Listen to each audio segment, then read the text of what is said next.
አላግባብ እና አለቦታው የሚከፈል መስዋዕትነት አላግባብ ራስን ለማጣት ይዳረጋል ብዬ ነው የማስበው። በተለይ በስራ ላይ፣ በፍቅር ህይወት፣ በተለያዩ የህይወት ጉዳዮች ላይ ብትመለከቱት በጣም ብዙ መስዋዕት የምንከፍላቸው ነገሮች አሉ። ነገር ግን መስዋዕት የምንከፍልባቸው ነገሮች መልሰው ለኛ በከፈልነው መስዋዕትነት ልክ አይከፍሉንም።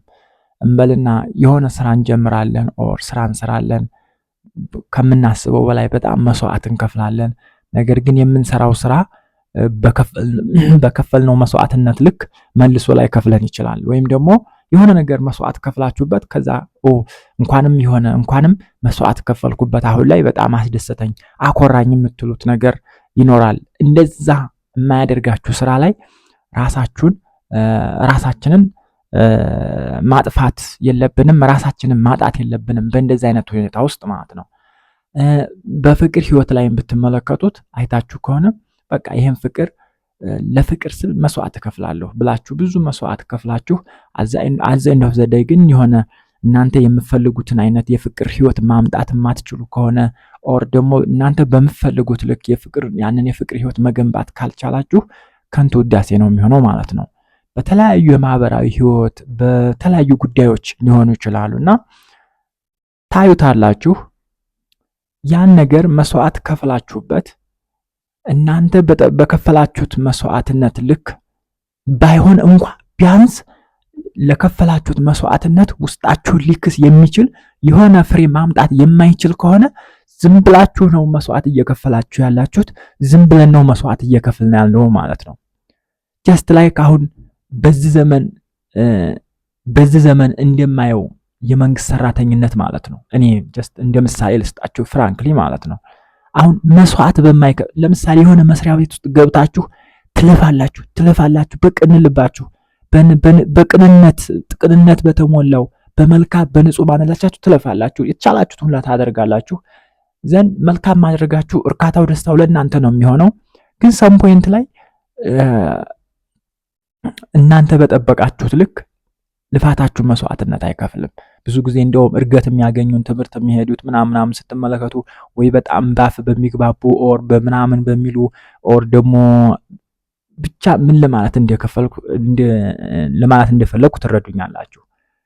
እንዲሁ በፍቅር ህይወት የምትመለከቱ ደግሞ ብዙ ጊዜ በጣም የምንወዳቸው ጓደኞች ይኖሩናል። ከዛ በኋላ እኛ ለነሱ ስንል እያልን በጣም መስዋዕት ልንከፍል እንችላለን። የቻልነውን ሁሉ ልናደርግ ኢቭን ከኛማ በቃ ማለት መደረግ የማይቻለውን ሁሉ እያደረግን ሁሉ መስዋዕት ልንከፍል እንችላለን። ነገር ግን የምከፍልለት ፍቅር ምን አይነት ነው? መስዋዕት የምከፍልለትስ ነገር በምን መልኩ ነው እየሆነ ያለው? እንዲሁም ደግሞ ፍቅረኛ ምን አይነት ሰው ነው? ለምከፍልለት መስዋዕትነት ብቁ ነው ወይ ብሎ ማሰብ ጥሩ ሊሆን ይችላል። ምክንያቱም at the end of the day እነዚህ መስዋዕት የምንከፍልባቸው ነገሮች እኮ ኢንቨስትመንቶች ናቸው። እድሜያችንን፣ ጉልበታችንን፣ ውስጣችንን ጭምር ነው እዛ ላይ መስዋዕት የምንከፍለው አይደለ? ምናልባት ሆን ብለን ላናደርገው እንችላለን። ነገር ግን የምንለፋለት ነገር መስዋዕት የምንከፍልለት ነገር የሚያስፈልግ ግዴታ መስዋዕት መክፈልን የሚያስፈልገው ሊሆን ይችላል። ነገር ግን እኛ መስዋዕት መክፈላችን ፍሬ የማያፈራ ከሆነ መልሶ ጉዳቱ ከባድ ነው የሚሆነው። ለምን? መጨረሻ ላይ መልሶ ጸጸት ውስጥ ስለሚያስገባን፣ መጨረሻ ላይ መልሶ እኛ ነው ውስጣችንን ስለሚጎዳን ማለት ነው። የውስጣችን የስሜት የስነ ልቦና ስብራት ሊያደርስብን ስለሚችል መጀመሪያ ላይ በደንብ መመልከቱ ጥሩ ይሆናል ብዬ አስባለሁ። አንዳንድ ጊዜ በህይወት ውስጥ ውጤቱ ምንም ይሁን ውስጣችን አምኖበት ብዙ መስዋዕት የምንከፍልለት ነገር ሊኖር ይችላል። ጥሩ ውጤት ይኑረውም አይኑረውም፣ እኔ ግን ማድረግ ስለፈለኩ ውስጤ ማድረግ እስከፈለገ ድረስ የማደርገው ነገር አለ። ያ ውጤቱ ጥሩም ሆነ አልሆነ ያን ያክል አያስጨንቀኝም፣ ምክንያቱም አምኜበት ነው። ነገር ግን ለምሳሌ ፍሬው እንዳፈራ አውትካሙ እንዳምርልኝ ብዬ ከሆነ እያሰብኩ ያለሁት መጨረሻ ላይ ያን ፍሬ ማግኘት መቻል አለብኝ። ለምሳሌ ስራ ከሆነ ኬሪየር ነው ኦር ደግሞ ፋይናንሻሊ እኔን ራሴን መገንባት እፈልጋለሁ ብዬ አስቤ ከሆነ ኦር ልክ እንደዛ አስቤ ከሆነ በፍቅር ህይወትም ነገ ከነገ ወዲያ ወደምፈልገው ፍሬያማ የፍቅር ህይወት ውስጥ ይወስደኛል ብዬ መስዋዕት እየከፈልኩ ከሆነ በዛ ባሰብኩት ልክ ፍሬያማ ካልሆነልኝ በስነ ልቦናዬ ላይ በውስጤ ላይ ወደፊት ስለሚሰማኝ ነገር የሚፈጥረው የራሱ የሆነ ተጽዕኖ ይኖራል። ስለዚህ አንድ ነገር ላይ መስዋዕት ከመክፈላችን በፊት መስዋዕት የምንከፍልለትን ዓላማ እንዲሁም ደግሞ መስዋዕት የምንከፍልበት ነገር ያንን ነገር እኛን ምን ያክል ወደ ስኬትና ወደ ፍሬያማ ደረጃ ይዞን ይጓዛል የሚለውን መገንዘብ ጥሩ ይመስለኛል። ምክንያቱም አንዳንድ ጊዜ የሚያጋጥመው ነገር ምንድን ነው እንበልና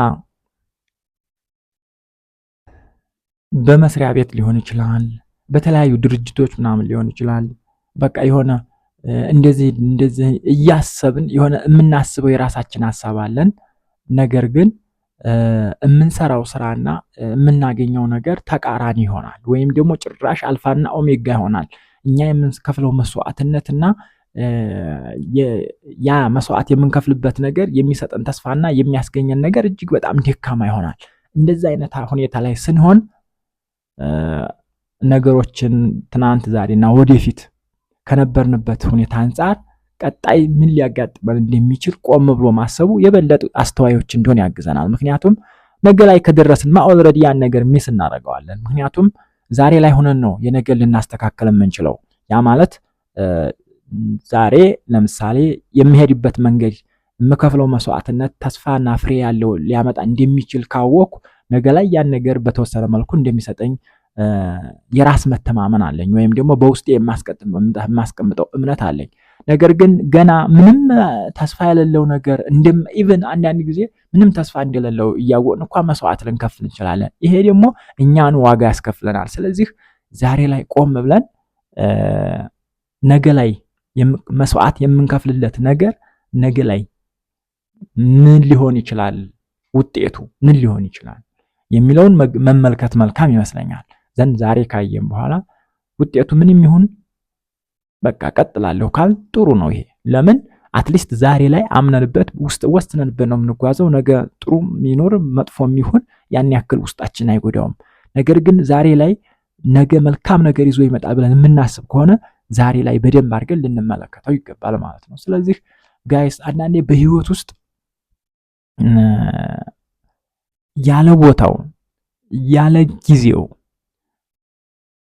የሚከፈል መስዋዕትነት እኛነታችንን የሆነ ሰዓት እኛነታችንን እንድናጣ ዋጋ እንድንከፍል ያደርጋልና ይሄን ቀድሞ መመልከት ጥሩ ይመስለኛል። ለምን አንዳንድ ጊዜ የምንጎዳው አንድ ነገሮችን በአንድ አንግል ብቻ የምንመለከት ከሆነ ይጎዳናል ብዬ አስባለሁ። አንዳንድ ጊዜ መጥፎንም ደጉንም በሁለት አንግል መመልከት ጥሩ ነው። የሆነ ነገር መጥፎ ነገር ያልጠበቅነው ከጠበቅነው በተቃራኒ የሆነ ነገር ቢከሰት ጀስት እንዴት አድርጌ ነገሮችን ላሰር ይችላለሁ፣ ዛሬ ምን ማድረግ ነው ያለብኝ የሚለውን ነገር እንድናስብና አትሊስት የሆነ መጥፎ ነገሮች ከመምጣታቸው ቀድመን ምን ማድረግ አለብኝ፣ በምን መልኩ ነገሮችን ላሰድ የሚለውን መፍትሄዎችን ቀድመን ለማመቻቸት እድል ይሰጠናል።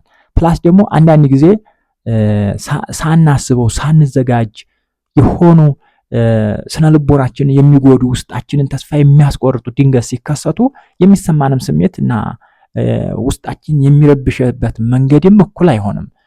ስለዚህ የሆነ ውስጣችን ቀድሞ ከተረዳው ሊከሰት እንደሚችል ቀድመን ካሰብነው ግን ኦኬ እያሰብኩት ነበርኩ ይሄ ነገር ሊመጣ እንደሚችል እየተጠራጠርኩ ነበር ምናምን ብለን አሁን የሆነ ሰዓት ላይ ቢከሰት ውስጣችን ብዙ አይጎዳም። ስለዚህ የሰው ልጅ ህይወት በጣም ከሚጎዱ ነገሮች አንዱ ይሄ ከስራ ጋር ከኬሪየር ጋር ከስኬት ጋር ተያይዞ የሚመጡ ፈተናዎች አሉ።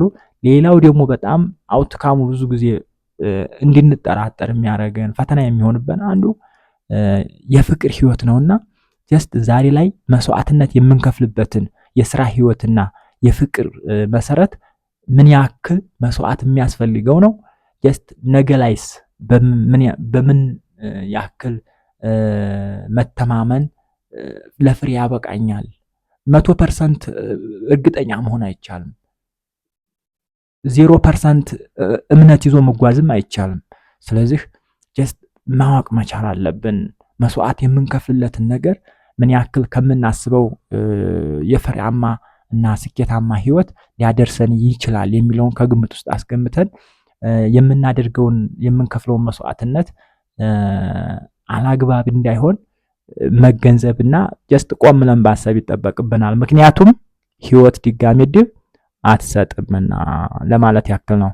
ምን ትላላችሁ እናንተስ? እስኪ ራሳችሁን ሀሳብ አስተያየት እንዲሁም ተሞክሮ ካላችሁ አካፍሉ። ስላዳመጣችሁኝ አመሰግናለሁ። መልካም ቀን ይሁንላችሁ። ላይክ፣ ሸር፣ ሰብስክራይብ ብታደርጉ ደግሞ